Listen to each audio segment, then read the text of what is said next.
So welcome to my YouTube channel. So today I really want to discuss a book which for a long period of time I had been reading small pages. I never really wanted to complete it, or I was kind of lazy. And now, like 1 week ago, I had a chance to complete that book, and the book is The Psychology of Money. It's kind of a book which has been recommended by a lot of individuals to read. And since I had a chance to read that book, why can't I share what I learned from that book? And to say the least is, I really am going to kind of maneuver all over the book, and I'm going to state what are some of the points, inspirations which I got from the book. So one of it is that the best thing which you can do while, let's say, in our youth, in whichever circumstances you are in, you should start saving. Don't stay for, you can save for specific things, but let not that stop you from saving randomly without even any purpose. If you have a chance to save, just save. You can save for a car, you can save for a house, but you can save for, just because you have surplus, you can save instead of you misusing the money. So our main agenda as individuals, we should always build a behavior in which we need to save. We need to build that culture of saving. So we should not be limited to that we need to save when we have specific goals. For instance, buying a house, going to school. That's not should be not that should not be our goal, but saving as a culture should be what drives us. At the same time, from this book, I got this idea that individuals need to always have to stop the goalpost from moving. And there's a good example which was kind of given in this book, where a person from India who was really doing good in terms of the wealth which he had accumulated.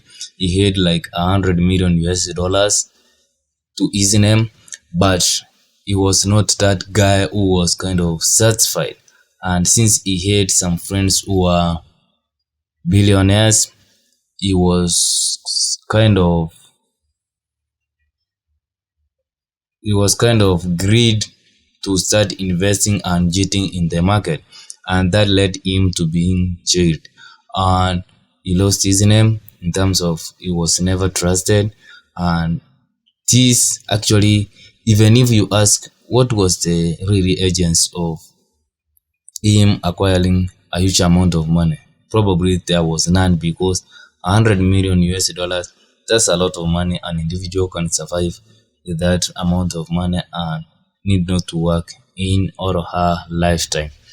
There is also another thing which I learned from this, that compounding is one of the best things which you can do as an individual. And there is Warren Buffett, who was given like an example. Much of his wealth he accumulated after the age of 65 years old. So much, like, let's say, like more than 75% or 80% of his wealth he acquired after the age of 65 years old. And this is due to the importance of compounding. Warren Buffett started like investing like the age of 10 years old. So he had been investing for around 50 something years.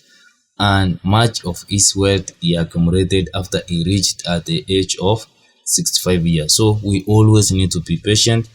We should not be driven crazy because we want to be like our what? Like our friends. We are Jones and Joneses. We always go with the trends. But we should always have some patience and let compounding do its magic. There's another idea also which I learned from this book, is that you as an individual, you have your own financial goals. So there is no person who is going actually to advise you that this is the way you need to invest, this is how you should use your money, because each and every one of us has a different goal which he wants to acquire, which he wants to achieve. So there's no need of you seeking some kind of advice. You may seek some advice, but the final decision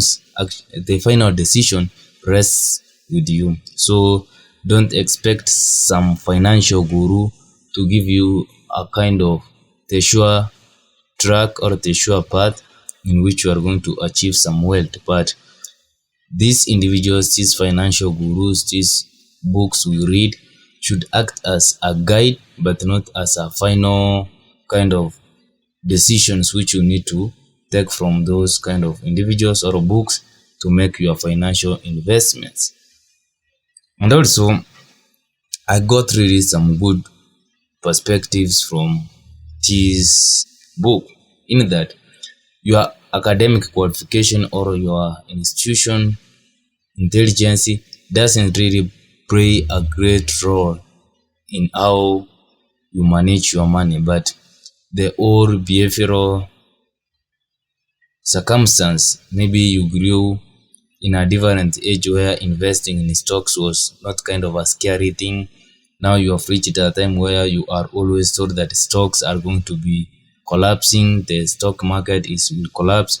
So our experiences actually play a greater role in how we handle different situations, and it's not all about intelligence from high institutions, Ivy Leagues. No, always the behavior plays a great role in how we handle our money, on how we manage our money, on those things which we buy.